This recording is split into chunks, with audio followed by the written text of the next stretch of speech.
Okay, everyone, welcome. It is June 2nd, 2026, and we are here today with our very special guest, my dear friend, Evan Pritchard. And he's going to he's going to share with us, and hopefully for those of you who have read The Temple Within, the fourth book of light, he'll be happy to answer some questions. But I thought, for the sake of the recording, and for the sake of those in the room who don't know the story, yes, exactly.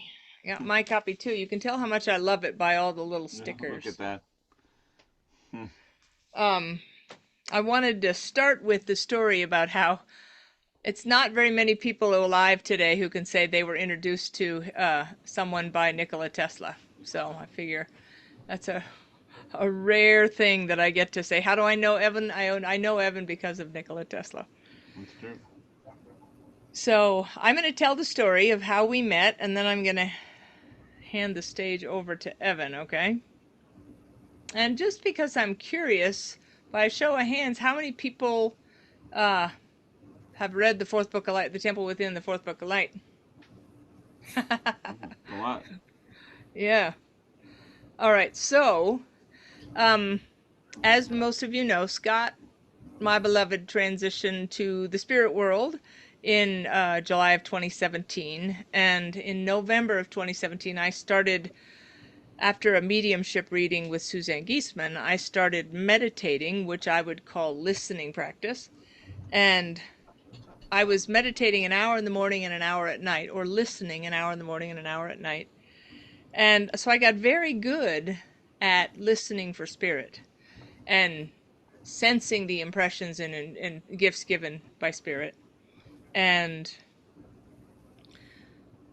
so fast forward to August of 2018, I was in meditation one day, and I didn't really know at that time a lot about Mr. Tesla, but I was in meditation, and my stance is if I don't have to get on the evening news and prove it to anybody else, I'll just take the ride. So that day, I was in meditation, and in walks Nikola Tesla. And he says to me, without any formality whatsoever of introducing himself, if you're going to write a book about infinity, you need to know what infinity is. And I was working on a book where the word infinity was in the title. So he says, if you're going to use infinity in your title, you need to know what infinity is. And I said, if we could just stop a minute, if we could back up, if you could give me some evidence that it's you rather than me making this up in my head, that would be helpful because I'm learning. And he says, I used to live in Colorado Springs. And I thought, that's ridiculous. And I sort of made that look. And he said, look it up. So I opened my eyes, I opened my laptop, Nikola Tesla, Colorado Springs. Sure enough, he used to live in Colorado Springs. So he says, now back to what I was saying. If you're going to use infinity in your title, you need to know what infinity is, and I have a book you should read.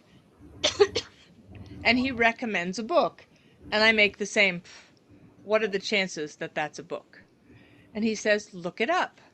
But he gave me the title in my meditation, which is The Awakening in the Continuum. If you guys can see that. And so I go to Google and I type in The Awakening in the Continuum, and sure enough, it's the title of a book. So I figure, if Mr. Tesla gives you a book recommendation, you should probably read the book. So I ordered the book from Amazon, I read the book. It officially blows my mind. I've never encountered a book quite like this. And so now I've got questions. And I see the man's name, the author's name is Robert J., and I'm Googling him and can't find him. And the back of the book, he makes it imply that he's kind of old, and so I can't find him, but there is an address at the back of the book in Alabama. So I send a letter to Alabama saying, I've read your book, I've got questions, I need to talk to you. It comes back, return to sender. So I go back to the book to look and see if there's any sign of any other name of somebody I could talk to in the book. And the very last words in the entire book on the last page are Evan T. Pritchard. as evidenced by that. So I Google him. I think I find him. I send an email and ask, does he know where I can find? Am I not loud enough? It says there's an audio problem. I don't know, Dorit. Let me see if I can turn it up a little. Um, am I okay to you, Gary? Yes, you're fine. Okay. Um, so I'll lean closer to the microphone. And so I asked Evan if he knew whether that gentleman was still alive, and he said, I don't know if he's still alive. We haven't been in touch in a number of years. But I'm a co-author on the book, and I'd be happy to try to answer your questions. Okay, we're pausing here. Lots of chats going on. Please mute yourself if you're not muted. And I don't know what else to do to help with the audio. But if, It usually helps. and I can't really follow the chat because it's distracting. But anyway, so Evan and I make a date he's going to call me on the phone on a Thursday afternoon. And so he calls, and I can feel a little bit of his suspicion, like, who the heck is this person? So all I want to do is ask my questions. I'm not looking to make a new friend. I've got questions. I've got burning questions. And I start in, thanks so much for calling, and I start in with my questions, and he says, whoa, whoa, whoa, whoa, whoa. Who are you? What's your story? Where'd you find that book? Nobody's ever read that book. He was basically saying, you're going to tell me everything before I tell you anything. So I have this moment of wondering, do I tell him the truth? Do I tell him Nikola Tesla gave me the book recommendation, or do I lie? And I thought, you know what? I don't know this guy.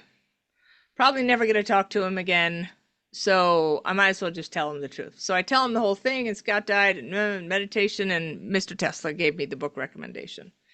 And then I have a thought. Is it a thought that I thought, or is it a thought given to me by spirit? I suspect the latter is true. And the thought is, so I asked him the question, is there any chance that there's a connection between you or Robert J. and Mr. Tesla? Dead silence for a long time. And then he finally says, yes, there is. And he says that his father and Mr. Tesla worked together back in the day. And he can, I'm sure, elaborate on that. But what was born out of that, among my questions, I had my typed list of questions in front of me, keeping in mind we were on the phone. And I didn't have a chance yet to ask my questions. But Evan starts answering the questions in the order that they appear on the page. And one of the questions was on the page. I didn't ask the question, but he answered it like I did ask it, which was, is there another book? I didn't ask the question, but he said, yes, there's another book. So I send him a check. He sends me the book. I read the book. And that book was the Temple Within, the Fourth Book of Light.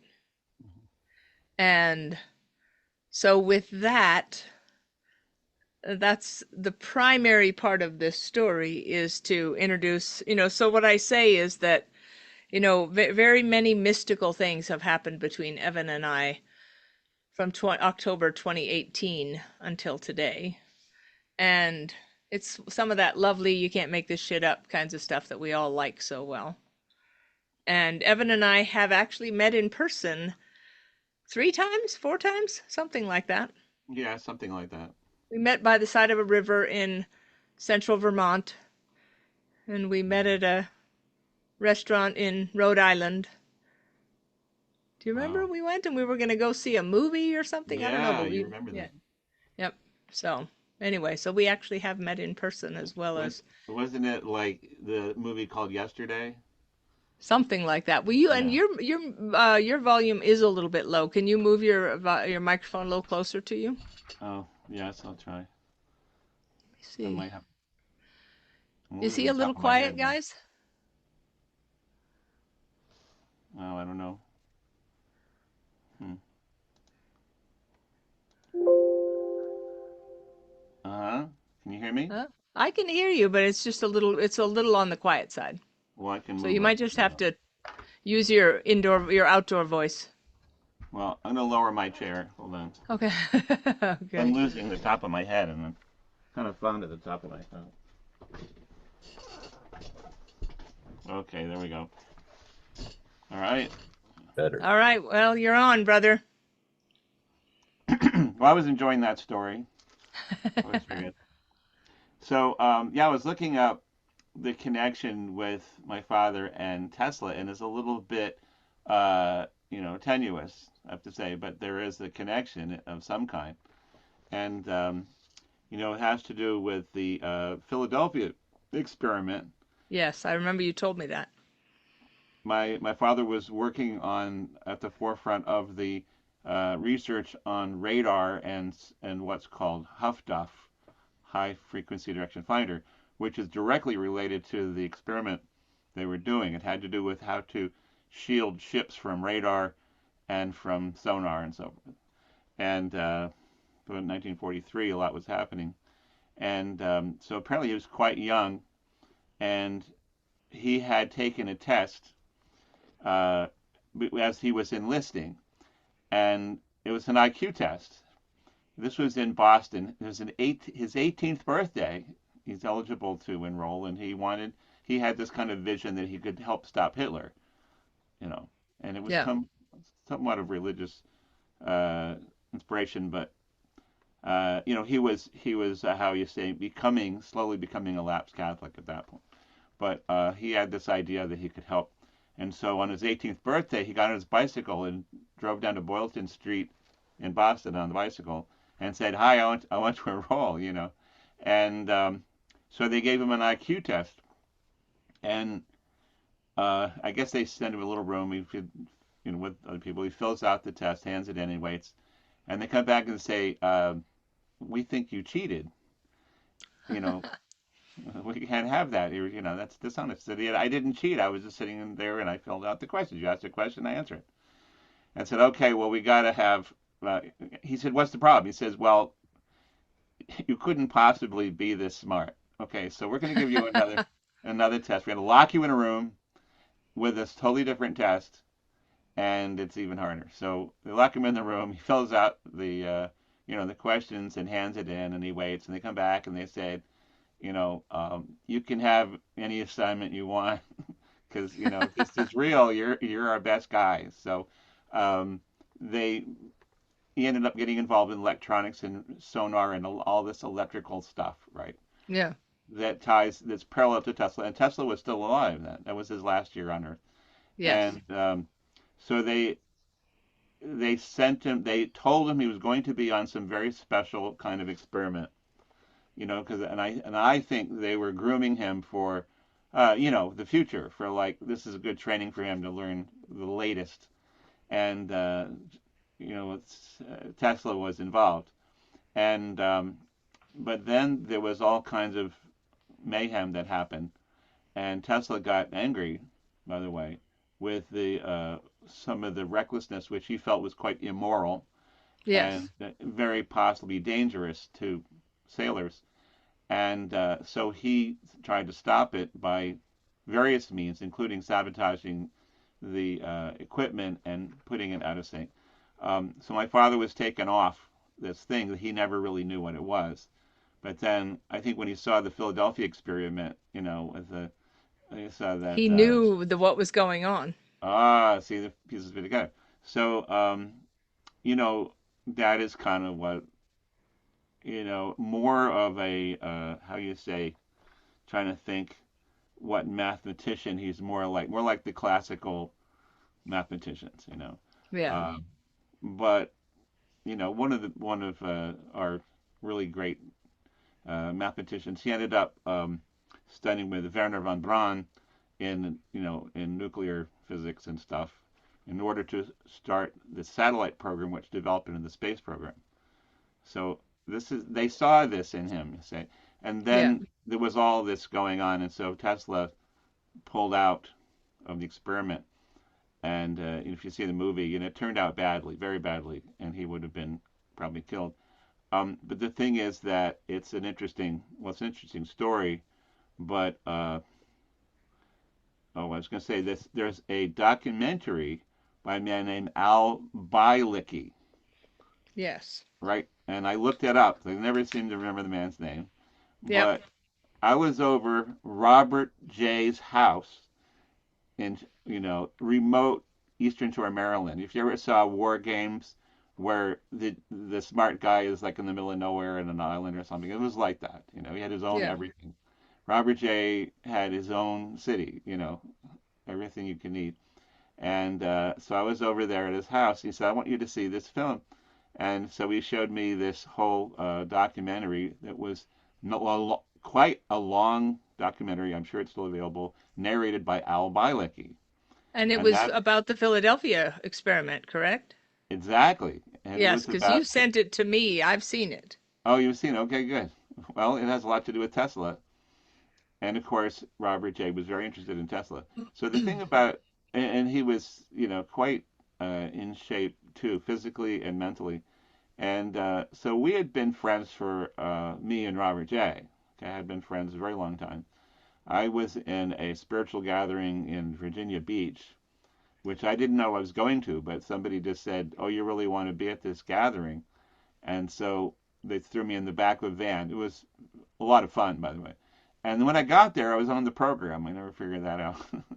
And good, I decided to go. And then towards the end, there was this, keynote speech by Robert J. And I had never seen anybody do do the thing like you're supposed to. I knew what I was aiming for, and he did it. He had, tremendous teaching and a lot of warmth and humor, kind of a dry humor. Yeah. And so, who's that? Will Rogers kind of folksy stuff. So I, walked up and asked him afterwards, like, so, can I study with you? And he says, well, you don't have to. There's life teaches you. Anyway, we ended up being friends. But years later, he had seen the fourth book of light, which had already been written, and he said, I have books to write, and I need your help. Because he really didn't go to school. He wasn't, he was more Native American um, from Maryland, and he said that he would ride on the back of his Toro. If you remember what a Toro is, it's I see, Marie, you have a picture of a bull in the background. But this is a lawnmower, and he rides on the lawnmower, and as he's doing so, he gets downloaded in an amazing way, and he'll have, Max Planck talking to him about explaining, quantum physics to him. Yes, Max Planck is the father of quantum physics, for those Right. who aren't familiar. So the contrast is interesting and not so different. Planck is kind of a renegade, but so is Robert J. He's quite the rebel, and they're hitting it off. And so he grabs paper. It could be toilet paper, it could be notebook paper, and he writes down stuff. And then he somehow got in touch with this being called Andar, and Andar is a kind of interdimensional human alien who his great superpower is that you can't stop him. Is that he just you just people will freeze if they're trying to attack him, right? They can't stop him. That's it. And so he talks and he knows the truth, and so he goes and he's writing. He and I was writing this novel about consciousness, the key to everything. And so he goes in front of the Pope. I mean, literally, he'll step in front of the Pope and reveal various things, and he'll step in front of the president or the You're talking UN. about Andar's the one who's Andar's the ultra Yeah, dimensional that is appearing that in you front can't of all stop. these people in the novel. Yes, and you can't stop. Well, a lot of Robert J is in Andar, if you know what I mean. He had that Yes. ability too, in a way. Yeah. And he would speak truth to power like in an amazing way. So we wrote this book together, and it was very fun. It was a good book, but not a lot of people, I would say, read it. But that wasn't necessarily the point. It was his first book, So and I want to then interrupt you, Evan, because I want to show these books. So, of the three books in the Andar trilogy, is Consciousness the Magic Lantern of Life? Is that the first one? yes, I'm sorry, that's the first one. Okay. So that's the first one, Consciousness, the Magic Lantern of Light, which I think this is the only copy, and you sent it to me. The second one is Consciousness, Keys to Freedom, And the only reality. and the only reality, and then The Awakening and the Continuum. So there are 3 books in the trilogy that you guys put together. Right. So the first two are about Andar, and the second one really is a culmination of the Andar fiction and the teachings that are very profound, and about multi-universes, by the way, Yes. which is kind of where Tesla comes in and says, it's not just one infinity, it's many infinities. And if you want to read about it, you have to read Robert J's book, those two. But then came the third book, and I thought, where's Andar? I want Andar stories and stuff because that was my, big contribution was weaving these stories. Well, this is more important than Andar. This is what I'm getting in terms of how the universe is constructed. Who knows Yeah. how many years? And it was later in his, it was years between. I can tell you the years. And so that's the one where I think basically he laid out what he was getting in terms of the uh, multi-dimensional aspect of the universe and the multiverse. He used that Yes. word.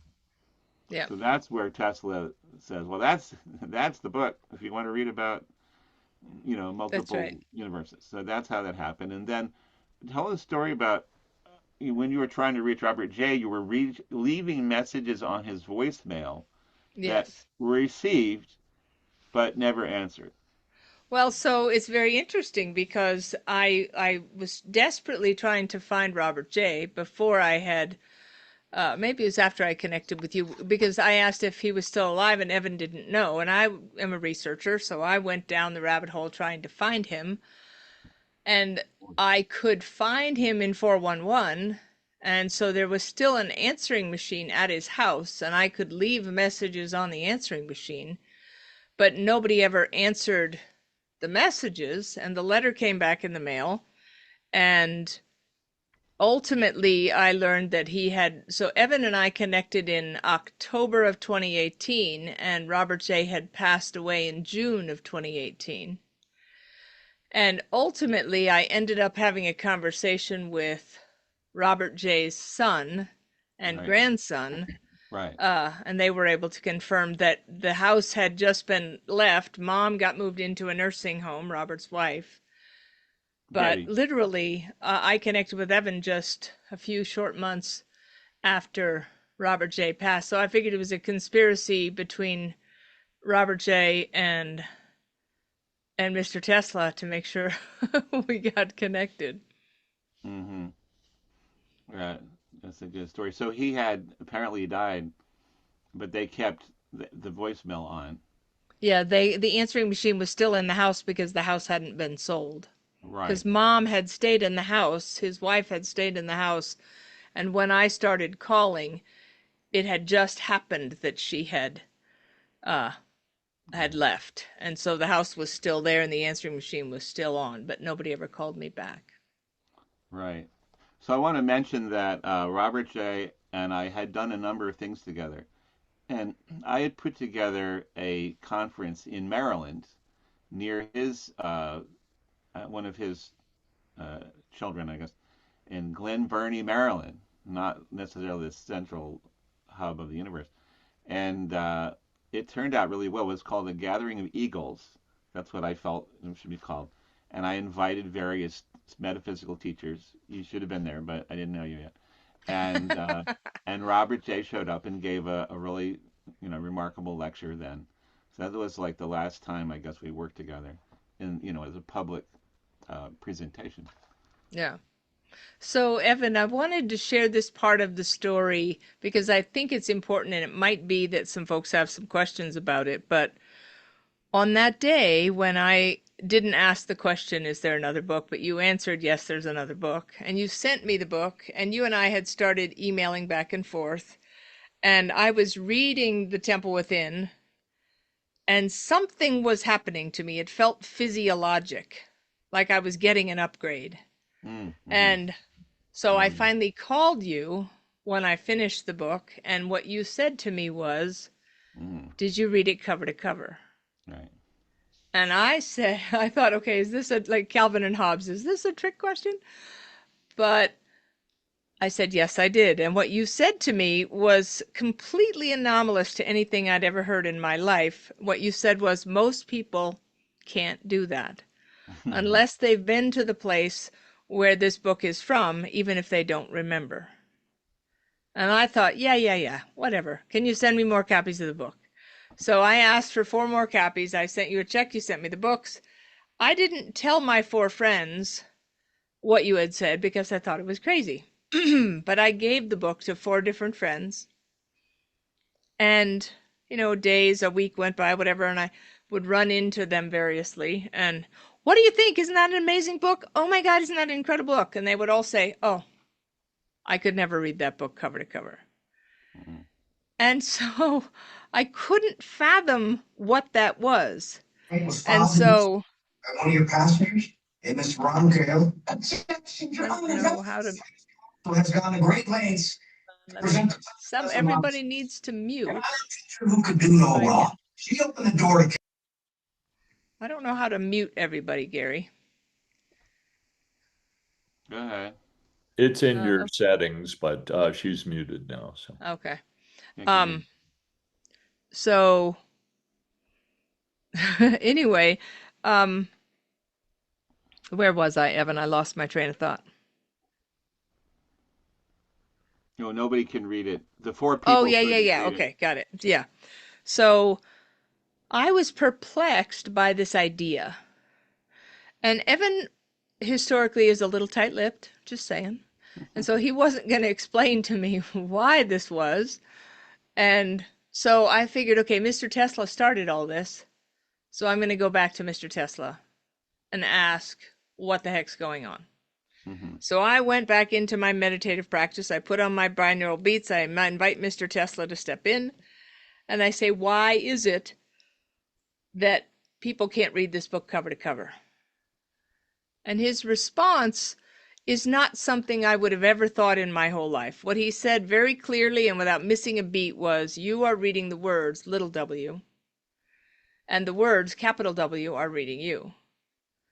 And the words, capital W, will only give you what it is you're prepared to receive.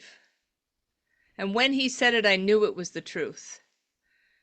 And I had never thought about, if words cast spells, whatever, that the words have consciousness. And so if the words capital W are perceiving my ability to receive, then the conveyance will only be at the level that I'm able to receive. Mm-hmm. And I would say, you would know as well as anybody, Evan, I've probably given away 150 copies of this book. I kept buying them from you 20 or 30 at a time. Yes, thank you. Until they sold And, out. and we cleaned out your garage of all the books that were left. And I would say 2/3 of the people that I've given that book to have, by their own declaration, not been able to read it cover to cover. And so whatever Mr. Tesla was trying to convey, there is something in that. And so now every book that I read, regardless of origin, I treat it as though I'm reading the words little w, but I'm allowing the words capital W to read me. Mm-hmm. So it was a gift that shifted the way that I engage with words. Uh-huh. Well, I want to say that when the book came out, I started doing workshops and experimenting to understand the nature of the book. And I had this exercise, which you would think would be impossible. Okay. And I said, well, okay, so you have the book in your lap, don't look at it. And now I would do a guided visualization to bring people through space or whatever, and then come to that level of the Jart's Chang, that dimension, and go to Yes. that temple and go visualize seeing Sakyampo, who was the leader and teacher on the cover. And I want to tell about the story about him too. And then look at the Book of Light itself. It's sitting on a table, and I describe it. It's in these characters, but then you can change it into, and the characters. Can you? Yep, we can see that. Yep. Okay, and then Okay, so there's these. Interesting. So the characters, can turn into letters and just read them intuitively, and then write down what you see in the book on your pad. So they had a pad, they had the fourth book of light, and they were doing a long guided meditation. And so everybody wrote down what they read in the book, you see. And there's a process where you ask a question, and the book, the light swims or whatever, and suddenly there's text, and you read it, write it down. And then I said, okay, so read to us the text you found for the workshop, and everybody did. Oh, that's some nice stuff, right? And I said, okay, now open the fourth book of light in your lap at random and see what it says. And, half the time it was the same thing. I mean, it's a pretty narrow target, but a number of Yeah. people have been able to do that. Yeah. And it turns out that some of the people attracted to signing up for this workshop had experience with inner libraries and Akashic records and stuff.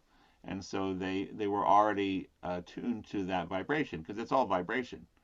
Yeah. And if you're attuned to it, I mean, that's the key. Once you've attuned to the vibration, you can go anytime, really. So I encourage people, to not stop with just reading the printed book, whether you read it forwards or backwards or whatever.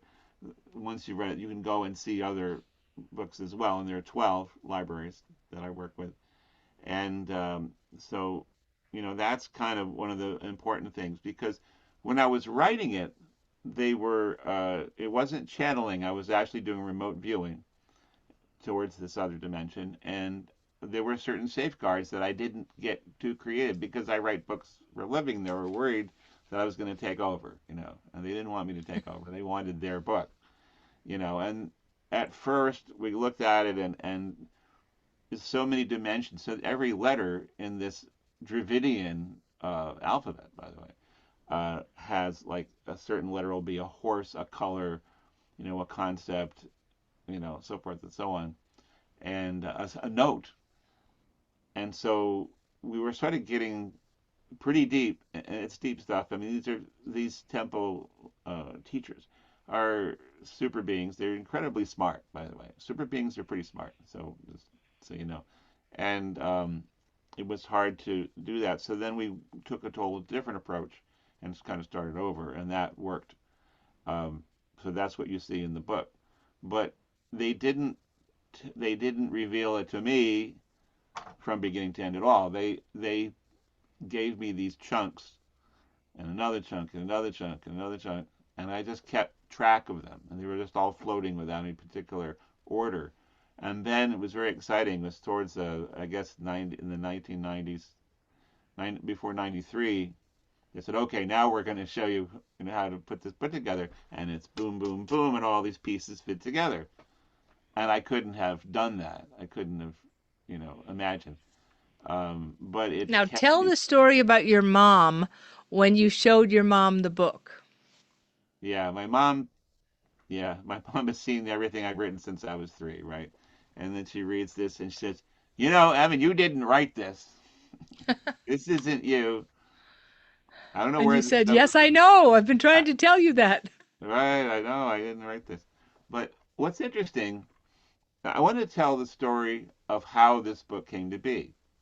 Now, Robert J., I could talk a lot about him. He used to do miraculous things. He would do weddings. He was like an interfaith kind of minister, and I was with him, and he would be, okay, we have a wedding to do at noon, and it would be pouring rain. You couldn't see. And said, we're not having a wedding. It had to be outdoors, as far as he was concerned. So how can you have a wedding outdoors when you can't even see because it's so much rain? And so I was in this glass hallway waiting for him to come around after I thought he'd give up. Well, the sun came out so brightly and everything dried up just like that. And all the water disappeared. And so I got up and I went out and there he was. Later I said, well, how did you do that? And he said, well, that's pretty standard. You're just supposed to, you just talk to the weather. Talk to the weather. I had a job to do and it was in the way. So that's just one. He was a very miraculous man. Um, so he taught me when I was young about, more, traveling. And then we separated for years. And then I did the fourth book of light. And then he came back into my life. Okay. Then we did the 3 books that you read. And didn't you say that when he called you and said, I have this, I think I have a book, but it was boxes full of pieces of toilet paper and napkins and restaurant napkins and binder paper, and you had to take all of that disparate pile, hodgepodge of pieces and turn it into these 3 books? Yes, I did. And the first box of toilet paper was that consciousness book, with the yellow cover. Yeah. But it made sense to me. I was looking through it. I said, this does make sense. And then the same thing with the second book, which is a much bigger book. Okay, so I want to talk about this fairly long step-by-step process that led me to write this book. Now I like poetry. I was trying to write poetry, and then in about 1965, I was, in elementary school, or maybe sixth grade, and I had this dream which I'll never forget. And this poem has just been published in my latest poetry anthology called A Silver Feather, which is a sequel to the Fourth Book of Light, but it's poetry, and it's from, I don't know if I have a copy, but And it's all, you also want to make sure you tell them about your latest book as well, the other book. I will. Thank you. And so the poem goes like that: we look through keyholes in the doors that lead to rooms that have no floors, and let our wishes go astray like Peter letting his fish away. And that's the whole poem. And it was already written. It was handed to me already written in the dream, and I was like, I guess, writing it down over again. And so I was supposed to, no, let me correct that. I was supposed to write it down, and I woke up as it was being told to me, and so then I remembered it clearly. And there were other poems before it that I don't remember, but I ended up, being able to put that in a book. But that poem was not from me, but it was from some other literature, right? And I Yep. basically stole it, you know. Um, so that was the first experience. But then, various times things like that would happen. And then I moved to New York City, and that's when it really started because I went to the Lucis Trust Library, and there was an amazing pencil painting on the wall, and it really moved me. And I asked where it came from, and they said, "Well, that's by Kahlil Gibran, and he was working with us, and he ended up owing us money." And so he said, "Okay, you got the money?" He said, "No, no, got no money, but I'll give you this pencil painting." And it was fabulous, and it was there on the wall, and I felt kind of initiated just looking at it. That's how powerful it was. And recently, I tried to track down that drawing, and I could not, even through Lucha's Trust, because Wow. he did a number of these drawings. Yeah. So anyway, so that is part of this because I believe Cahill Gibran was visiting one of these temples, looking at books of light, because the sound of his uh, poetry is the most similar, I think. Oh, interesting. Interesting. Okay. So I think that's a key. And so there's a certain similarity that's not from me. It's just like I'm reading off of the book, and it's like Gibran. So that was a major point. So that's when I moved to New York. I was very young. Then I started to have dreams about books of light, and as far as they were in these characters. Now the characters I couldn't figure out because they looked like Sanskrit, but they were not. And recent research I found that they're really Dravidian letters. And the Dravidian is 1,000 years older than Sanskrit, by the way, Wow. more from southern India. And it does the same thing. A single letter will be an animal, a musical A sound, musical note and all that, right? and all that's the same. So it was Dravidian. So I'm thinking, again, speculating. It's like whoever visualized this book into existence, and I think somebody did, because you think, how do these things appear in the universe? Well, Yeah. they appear out of clouds of consciousness that coalesce into thought and to words and then to a book. And now I believe that there were masters in those days who could visualize all these. It's like quantum, energy into a book. And at that time, it must have been about 2500 BC in southern India, because it looks Dravidian to me, very close. And Yeah. there's various, I mean, Dravidian's a little complicated because there's all these different dialects and different systems of spelling. So in the Gibran lived near the Lucis Trust when he wrote The Prophet in 1923. At the same time, Alice Bailey was writing her 19-volume set called, her master's, but her source was, quote, a Tibetan. And he probably read that. But anyway, I want to talk about, I finished in 93 with the book, and I brought my only copy in the world of this book that we're talking about to the bookstore where I was working, and my wife and I owned it. We've since parted. But I brought it in, the only copy, and this man walked in, his name was Bob, and asked me if I had written any new books. And, I had written No Word for Time in, 87, so not people knew that. So it was a reasonable question. I showed him the pile of papers, my pile of papers, right? And he said he wanted to borrow it for one day and he would bring it back the next day. Well, this is a whole trust thing, right? Like, do I trust this guy, Bob, with the only copy of the Fourth Book of Light? And I said, yeah, what the hell, give it a shot. So I lent it to him. And he comes back the next day. He says, I want to get this published. How much money will it take? Well, I had just the day before been, sourcing it out, and I got a price from Bookmasters of New Jersey, who offered to publish 2,000 copies, and I think, let's say it was $3,863.19. Just a bit of figure. It might have been more. Yeah. So I told him that. And he went to the counter, he pulled out his briefcase, pulled out his checkbook, and he wrote a check for that amount. He said, here you go. Go publish your book. And I did. And it turns out he knew he didn't have long to live, so the man died soon afterwards.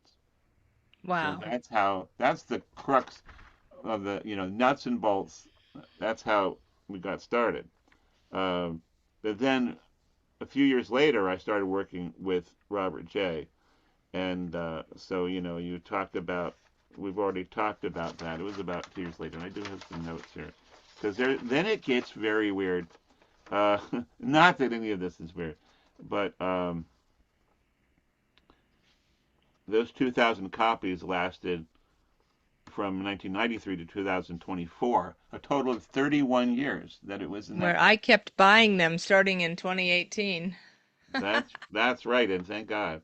Okay, and she introduced me to a woman.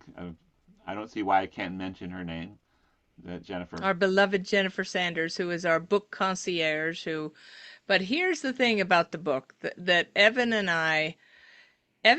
he published the book, what, 1993? Yes. And so in 1993, there's no word processor, there's no original art left, there's no anything. So it took us 6 years to get it from, we should get this back onto Amazon, to actually getting it done. Maybe, no, it was probably more than 6 years, more like 8 years. But anyway, I took one of the copies of the book, the precious copies. I still have it, even though it's torn apart.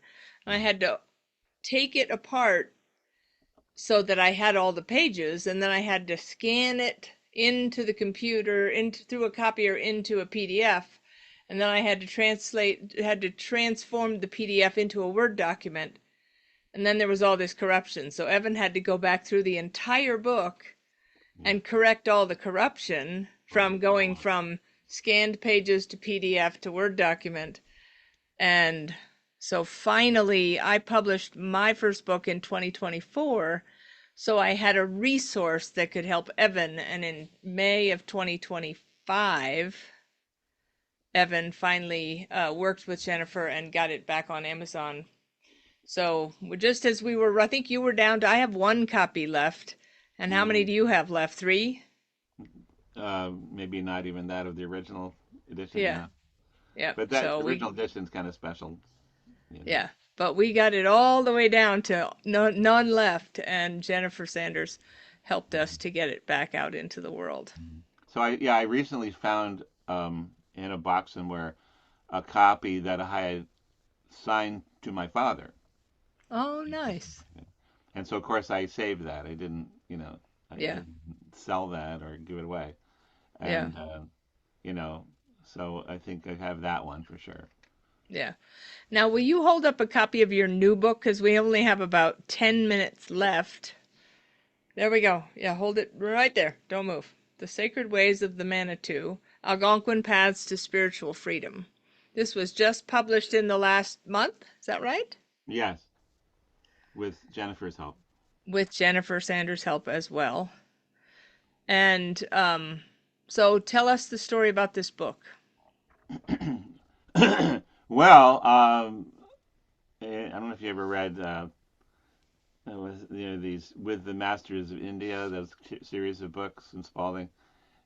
Well, my thing throughout my life, I went around also to Asia looking for wise men, but then it was surprising. I found some very great teachers here in the United States and Canada. And so for many years, I was going around, collecting notes. And of course, No Word for Time came out. But also, there was a lot more that was even more kind of esoteric about spiritual practice and actually writing down and preserving some of the verbs, some of the vocabulary from this. And And it's your very, mother is Micmac, right? yeah. Yeah. She's not a linguist though, so she Yeah, doesn't. but in other words, that's your connection to Native American tradition is through your mother's line. Exactly, exactly. And so then I learned Micmac through other teachers. So I was writing all these, you know, teachings down, and ultimately just this year I decided to really pull it together, and with again Jennifer's help, trying to organize all this information. And so finally, I feel like I've done it. So I kind of this is like the compilation of a lot of years of wandering and going to not literally literally caves, but to people who live in the bush, who live in the wild and don't necessarily talk to everybody, and maybe they don't even speak English very well. Mystics, as you would say, Yeah. real mystics. So that's what the Sacred Ways of Manitou is about, because throughout the Algonquin world, all the languages have a word of Manitou, which means spirit. Oh, nice. You know, so And how there's many pages is it? it's a big one. I thought so. Yeah, And one of the 290. folks says they ordered it yesterday. Oh, where's it? There you go. Yep. Almost 300 pages, Wow. and a lot of stuff that you have probably never seen. There's a lot of Yeah. things in the book that not been published before. And I got some endorsements from scholars. I wanted people to know it wasn't just a kind of a new agey book, but it was a scholarly book. And so I got five or so endorsements or blurbs from researchers in the world of world religion, and Yes. very good. So nice support. So it's just come out, so it's hard to say how it'll do, but so far so good. Well, and Evan, you correct me if I'm wrong, but in my assessment as I was checking you out when I first connected with you, Mhm. your the lion's share of your body of work is more academic, not mystic. You're a Uh, New York State historian. right, right. So it's a balance. I'd say half and half maybe. There's a lot of books. I've written 70 books, so that's Yeah. 35 scholarly books, for sure. Yeah, So but it's easier to find the scholarly ones. Some of the other mhm. ones are, Yeah. but the Bird Medicine and No Word for Time are extraordinary books. But even those have somewhat of you're a scholar at heart. And I think you're this beautiful blend of scholar and mystic, which seems rare in this. It seems Mm. like somebody is either a mystic or they're a scholar. They're not both. Uh, So, well, again, I always point to the fact that my mother's an Algonquin mystic, you know, and the tradition of the Eastern Woodlands, and my father was a scientist, but there you go. also very much of a Taoistic mystic in his own life, very much. And he used to read to us from Joseph Campbell, by the way, which I highly recommend. So I just do I have a few minutes I could Yeah, do. of course, of course. Okay. anyway, the comparisons to Dravidian are interesting, but we won't go into that. But what's really strange is that the character on the cover, the Tibetan Lama on the cover, told me his name was Sakya Gampo, and I just took it as a name. But in fact, it has loads of meaning. So Sakya is a sect of Tibetan Buddhism, as you know, and Gampo is kind of like a little temple, like a little library, even in that would exist in Tibet. So a Sakya Gampo is I mean, it means something. It's that sect in Yeah. the library. So there was a man I went to see, Dezhung Rinpoche, who was born in 1908, and my wife and I went down to New York to meet with him and to, to talk to him. And he gave us unusual gifts, which have since been lost, I think. But he immediately looked at me and said, like, I know you. It's like, how could you know me? And he says, well, look at, I mean, his English wasn't good. It was hard to understand. But he pointed out the window and said, look at those skyscrapers. This was in Midtown New York at the Tibet Center. Look at those skyscrapers. Doesn't it remind you of that library that we used to be at when there was no shelves, but the sutras were all packed, piled up in these towers. And you were the librarian, and I was very young, and you helped me. And it's like, really? I don't know. I couldn't remember it. But he said, look at those skyscrapers. It's just like the books in that library. And so then he said, I have a name for you, but I'm not going to name you now. Go back to your teacher, which was Khenpo Kata Rinpoche, who was an abbot for the Kagyu line. So I went back to him, and apparently, it was several years later, I finally said, okay, give me my Dharma name. And he says, your name is Kunganima. Well, that's also the name of Deshang Rinpoche, but he died immediately after our conversation, by the way. Wow. And then I'm starting to research this, and Kunganima is the name of an actual known librarian who lived in that year that he was a young man and would have been the guy. So it's a real person, so, Kunganima, which is, a beloved son. Well, and Son. for all that we know, then, I take this as if there's parallel dimensions, then you were remote viewing into another dimension that you were living in as the librarian. Yeah. Okay. Well, You know? yeah, I mean, how else, right? Exactly, because why would you be Kunganima if if not? And he already, the man who you've never met before says, but remember we were in that temple, in that library together. I mean, there's too Mhm. much there to, Oh, yeah. he's pointing in a direction. I can't really explain all of that because there's what I call the pretzel principle is there's so many connections at once you can't figure it out which is first. But the interesting is that the name Sakya Gampo refers to that place where he met Kunganima and then remembered, me. So Yes. and so that was like this library where there's books not maybe of light, but of enlightenment. Yes. And so that also is kind of where the book lies because that was like in the late 80s. And he did initiate me, and I got a card that, he had written my name. And Yeah. that was in the late 80s. So that was while the book was developing. It took me 7 years, by the way, to write the fourth book of light because I didn't want to cheat. Didn't want to like make anything up. So I waited and waited and waited for every little sentence to come through my dreams.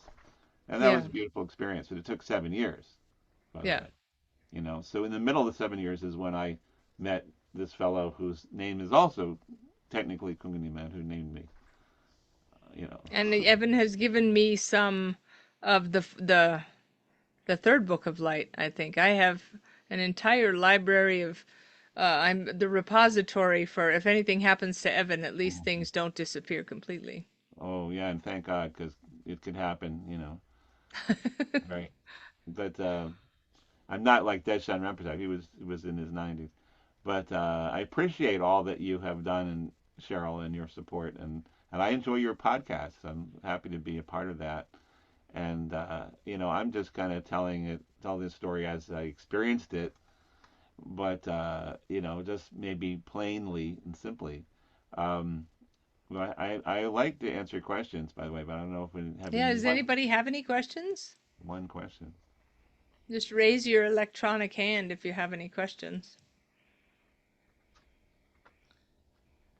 Thinking if I take this off of speaker view and put it at gallery view, that might. Oh, there we go. CJ has a question. Go ahead, CJ. You should be able to unmute yourself, I think.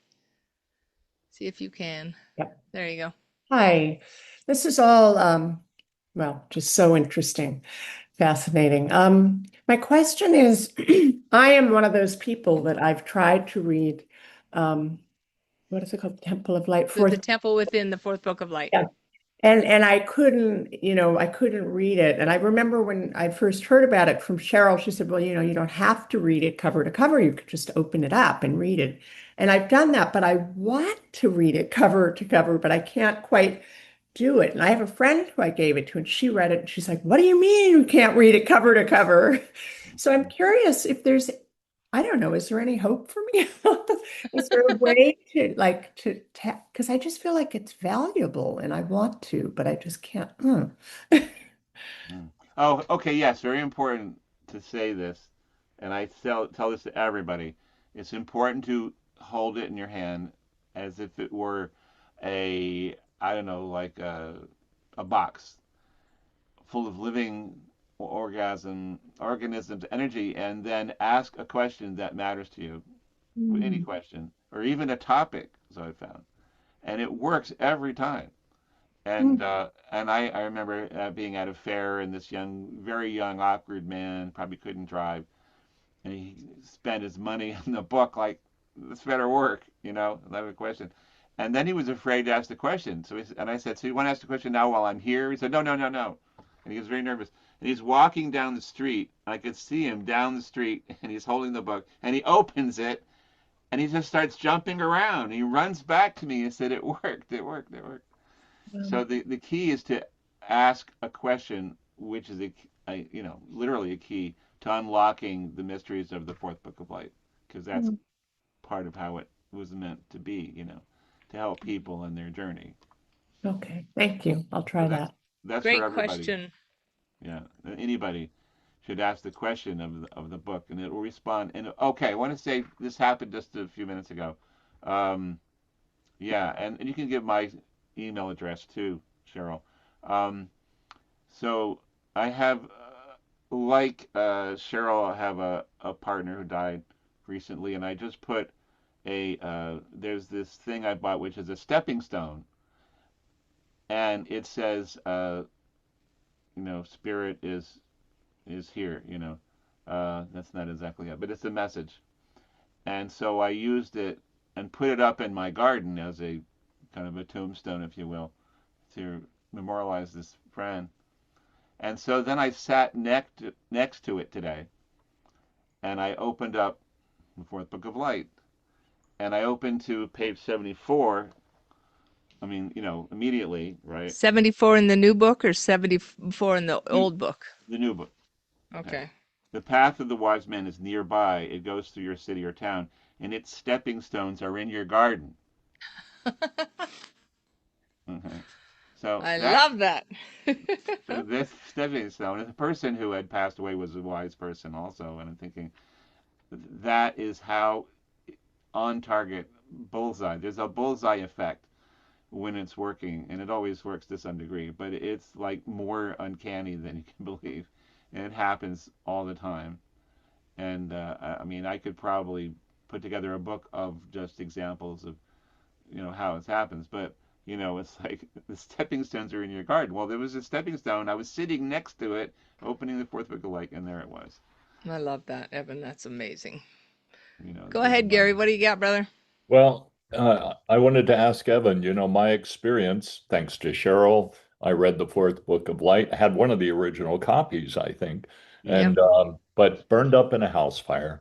But my experience was I couldn't put it down. But if you asked me, what did you just read?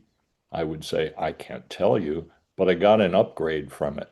Uh, Great. so is that a good approach to that book? I mean, is that what it's like the words were sequenced to activate something in me. Yeah. That's how it felt. Yes, it definitely was. And the mind is overrated. You can't really deal with it with our current intellect. I Hmm. mean, it's, these like Saki Gampo. There's a whole bunch of them. There's different teachers on the different levels, and they're really. I mean, smart isn't the right word, but they're like super beings with able to interpret these symbols and to make sense out of them. You know. Hmm. Well, and And, Evan, the thing that you said to me, Gary, this might be interesting, but and because Evan and I have had many, many conversations about this book and the place, the temple where they're stored. And what Evan said to me, which was an epiphany for me, is he said when you would go in, when he would go into where the books are, and he would, open the book, he said as soon as you laid the book onto the table, the words didn't stay on the page. They rose up off the page into the space above the page. So depending on where you were standing in the room, you got a different vantage point. And that's my perception of the reason why every single time I read the book, even though I've read it 30 times, mhm. I read it and I see it in a different way because my vantage point has changed. Well, right, and it still. I mean, it still works for me, and it's different every time. Yeah. It's still. I mean, even though I wrote it down, it's still teaching me, as you Yes. see. Yeah. The number Because of the stories words I are can tell. reading you and you're reading the words. Exactly. And it's an element of surprise. And by the way, lots of double meanings come into it sometimes in order to be very personalized and monogrammed, by the way. The book monograms its answers to you to like make sure it knows you. There'll be Yeah. maybe a double meaning that would, the secondary meaning be the one that really is for you. And I mean, I wish I'd been writing all these down, but then usually I'm in a crowded area, and people will. I just want to write down what they open to, but never did it. Well, the other thing Evan told me is that at some point Sakyagampa was trying to teach him how to read the language, but Evan was not successful at that. So ultimately, Sakyagampa was dictating to Evan because of the fact that he was not skillful at learning to read the language. It's a humbling experience. And Evan, But I don't know if you remember Lisa, but Lisa and you emailed back and forth quite a bit when she read the book because I'll let her tell the story, but Lisa was definitely changed by this book, huh, Lisa? So it's very interesting. And Evan, this has been absolutely wonderful tonight. Thank you for this. I read the book and I cried my way through it oh, several times. But what's very interesting is I had the same experience that Gary had. Like, if you asked me after I read the book what it was about, I couldn't tell you. Mm. And every time I read it was like reading it for the very first time. But what was even what was even really interesting for me just listening tonight is I remember, what was it, a week or so ago, Cheryl, you did a meditation about being in a library. Yep. Well, I was in that library and my book was on a white column and I knew it was the fourth book of light. And I'm sitting here, my heart is pounding because I'm thinking, oh my God, I was right back there. So I don't know what that's all about. I think I need to go read the book again. Lisa, did you find, even though you couldn't describe the book to anyone in mortal terms, I will say, that you got an upgrade from it? 100%. 100%. Yes. Yeah. Okay, A that was hundred it. percent. I couldn't put the book down, even Same though here. I'm crying my eyes out throughout the whole. I mean, I would tell Cheryl, I don't know what is going on, but I think even in that crying, it was an upgrade. Yeah. Yes. Yeah. Well, there's Yeah. release. That's profound. We say in the Micmac tradition, we say, when Great Spirit touches you, you will cry. And if you're not crying, then maybe you're not really, connecting. But Yeah, it that's a was profound wonderful. experience. Yeah, Profound and experience. actually, I'm from, I think, your neck of the woods. My uncle owned a place up in Mount Trumper, New York. Yes. Yeah. So we were emailing back and forth a while ago. But you did mention to me that I should read Trust in the Process. And I tried to grab it off of your catalog, but I couldn't get back into the catalog. Is there a way to get that book again?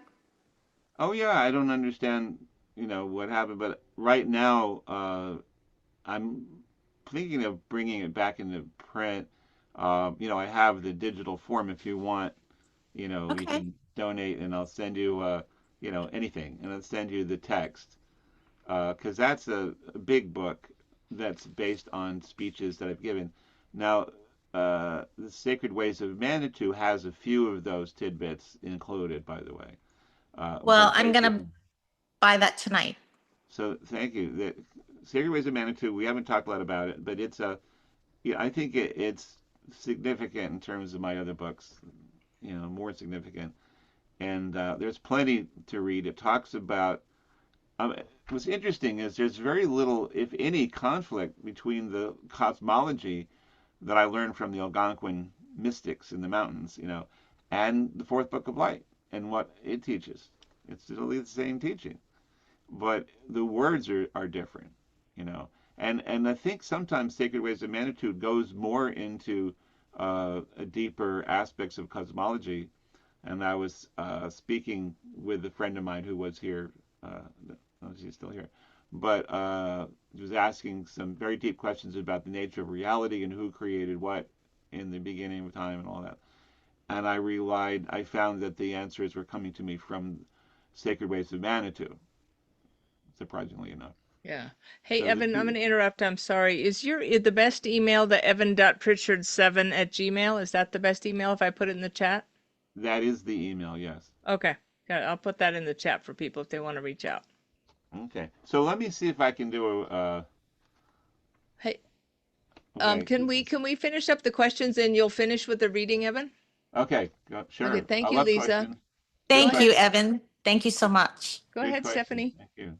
Yes, hi Evan. So I am one of those who didn't succeed in finishing the book, and I saw Cheryl's invitation to the Zoom pop up, and it was just like, oh, I know it's not a coincidence. I guess I need to be here. And Hmm. so I was contemplating why now. So one of the things that I've been working on at the moment is using phrases as sound frequencies. So taking I have a very chronically ill son right now for the last 5 years, and this has been my main project. And this all happened with complete serendipity. Someone arrived on my doorstep telling me that he healed himself this way. And now my son is the first person that he's working on as a project. And what we're doing is we're compiling many, many phrases through AI and then transferring them into sound frequencies using a broadcasting frequency tray and playing them during the night. And so it's interesting because now I'm thinking, okay, maybe I need to read the book again, understanding that these words are really healing frequencies. And so that is like reason number one why I'm thinking about this. Now, my sons are founders of a company called Speechify, which now has 55 million users, and it has a bookstore. So, first of all, as a business proposition, if you're interested to have your books on Speechify, that's definitely possible. Hmm. And we are all about audiobooks. My eldest son is severely dyslexic, but the last few weeks, because of the work I'm doing, I'm realizing how much weight voice has in terms of its healing ability. So this is the connection. So if you're interested, we'd be more than happy to have your books on the bookstore. Well, good. Well, we put the my email down. I do everything through that email address, really, and we're happy to talk to you about that because I have 70 books and no talking books. Yeah, exactly. And this can be done automatically and it can be read out in any voice that people choose to have read out to them. Right, right. Well, thank you. Of Thank Thank course. you. you, Thank you. Stephanie. And I did put his email address if you'd reach out to him, that I'm sure he would love to have a conversation with you. Thank you, friend. Mhm. Great. And Yeah, I know And Judy Kumar had made a comment about the books of Enoch, and that a similar kind of effect, that it's hard to read too much of yeah. it, and then you just go float away into another dimension. You know, Exactly. and that's All right. We have one more question. part of Go the ahead, my medicine. dear. Bold, not old. Can Yes. There Okay. you go. Right, here I am. Okay, thanks, Evan. It was fabulous. I really, really enjoyed it. Hello, everyone from down under. Yes. And the synchronicities and grace are just, they blow my mind. I have such an interest, and I'm such a scholar of language and the whole energy of language. And so much of what's been said here today is just, I'm piling up books at the moment. I'm such an avid reader, but I've got so many I'm piling up just because I have to have them in case they disappear or something. I've no bloody idea what that means. But anyway, I'm piling up books at the moment, so when I get to them, I get to them. Now, my question is, the first book that Cheryl was talking about and others have mentioned about reading, do you have that on your website, or where do we get that book? Which book is that? The Temple Within, the Fourth Book of The Light. one that You can find it on Amazon. Oh, can you? Okay, that's the Yeah. one that everybody Yes. doesn't remember reading. That sounds like Yes. Well, not every. No, some people remember, but yeah, no. That Cheryl did this amazing podcast in, I think, Sweden, and then suddenly they're getting all these emails from Australia, by the way, and other places. Oh, great. Well, Yeah, About there perhaps was. one day you might come here, mate, eh? Well, the funny thing is that Evan and I have this amazing story about how we met, but I could never tell the story because if I told the story, everybody would want the book, but there was no way to get the book because Evan had 10 copies left and I had 10 copies left, and there was no way that I could share the story. So until May of last year, end of April 2025, The Temple again. Within, the Fourth Book of Light finally got published. So I told the story in a podcast in May, and I told the story in a podcast in July, and Hmm. lots of books went out as a result of that. But for 7 years, I couldn't tell the story. Right. Well, perhaps down the line, you and Evan might come to Australia. That'd be great. That would be I great. would love to. Yes. So apparently there's a vibe there, special. So that's there's so much more that we could talk about, and the story, mainly in the stories. But I just right now, we're just laying it out plainly, the things, the essential steps to the birth of the fourth book of light. And I know, the day that the boxes of books, and of course they were 2,000 books, arrived, there was also this big funeral in Lincoln Center for a person who I, was learning from, a student of, but I don't remember her name right now. But it was this huge gathering, and there was this, wonderful pianist, and he was improvising, and I managed to get a whole case of these books to this memorial service, and I just gave them all away, the whole box. It was one of the most magical events I've ever been at without the Fourth Book of Light, but having the fortune of being able to hand out copies there to celebrate the birth of the book was amazing, and the music was beautiful. And I wish I could remember. I've been trying to figure out who this was, but it was that big church just north of Lincoln Center. So that it came in on angel's wings, so to speak. There's a lot of wonderful experiences. If I thought about it, I could come up with more. Maybe it's a whole nother uh, talk someday. So I'm going to read to you one tiny paragraph that's my favorite from The Temple Within, and if you'll close with some reading as well. But my favorite chapter is The Path of the Wise Man. Yeah, me too. And Keeps coming up.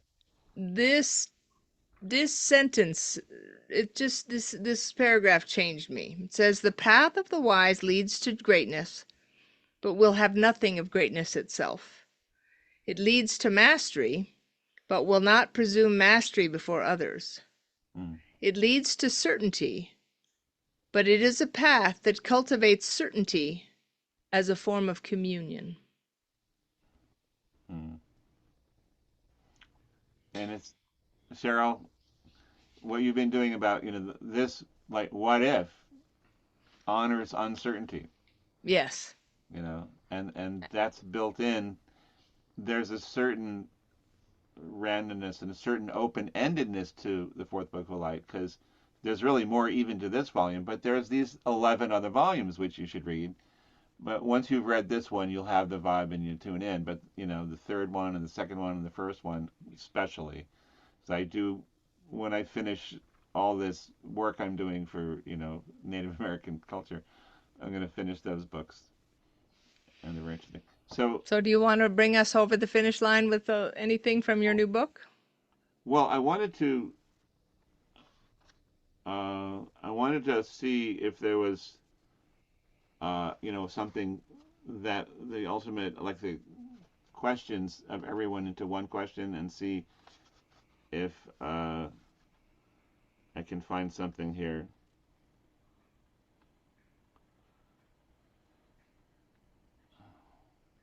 Well, the music of the heavens is delight to the inner ear and a fascinating to the mind as well, but though it may seem unprepossessing in its simplicity, like the background to a lost and forgotten childhood memory, regarded with the awe of men at the appearance of winged angels, for it is none other than the steadfast voice of God echoing through the world of worlds in a tumult of infinite variations, embodying a unique aspect of God's beingness. This ecstatic melody, those mysterious chords, are a primary phenomenon in life, encompassing number and form, art, and absolute science. It is the authentic, verifiable presence of God transformed into audible sound, which is a vibrating flow of atoms from the ocean of love and mercy down to the lowest strata in the makeup of all its creation, the physical world, where it is disguised in the vibrant piping of a bird, the giggling trill of little children, or the muffled sound of your own heartbeat. So we'll end with that. Evan, what a blessing you are in my life, friend, and thank you everybody for spending all the time with us and letting Evan share a bit of this journey with you. It means a lot. Thank you, Mr. Tesla. Thank you, Mr. Tesla. Yes. Without him, we wouldn't be here. Exactly. Okay, God Cheryl, bless. you've done a great job again.